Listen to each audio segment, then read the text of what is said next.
नमस्कार प्रेक्षकांनो, S Marathi news वृत्तवाहिनी घेऊन येत आहे गणेशोत्सव निमित्त खास स्पर्धा एक आरती आपल्या सोबत आपल्या घरी।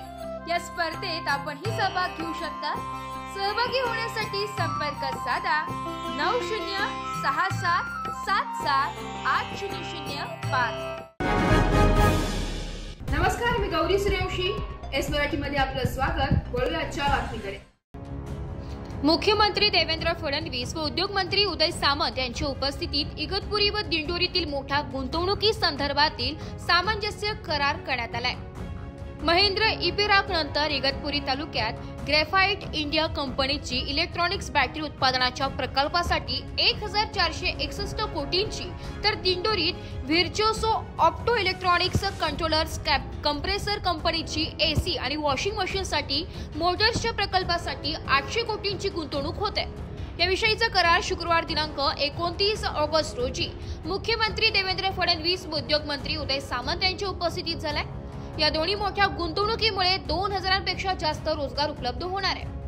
ऑगस्ट महिना नाशिककरांसाठी अतिशय सुखद आनंदाचा धक्का देणारा ठरलाय।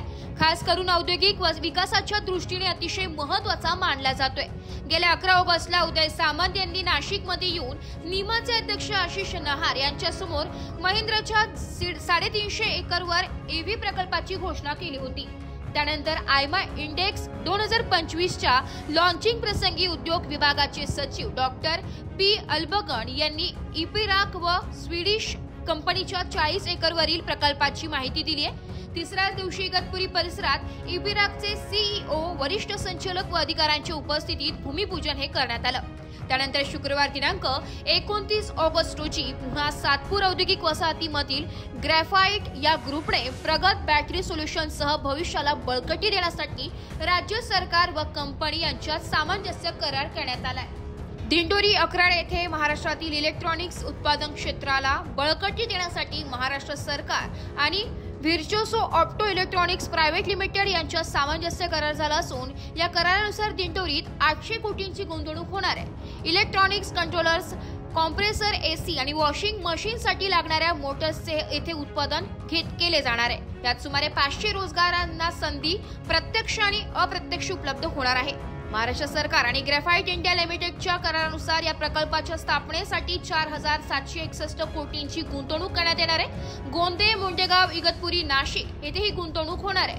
लिथियम आयन बॅटरीसाठी सिंथेटिक ग्रेफाइट एनोड मटेरियलचे उत्पादन केले जाणार आहे। यात सुमारे 1166 रोजगारांची संधी प्रत्यक्ष आणि अप्रत्यक्षरित्या उपलब्ध होणार आहे। वृत्तसंकलन विभाग, एस मराठी न्यूज, नाशिक। नवीन ताज्या घडामोडी जाणून घेण्यासाठी आमच्या एस मराठी न्यूज चॅनलला लाईक करा, शेअर करा, सबस्क्राइब करा आणि बेल आयकॉनला क्लिक करायला विसरू नका।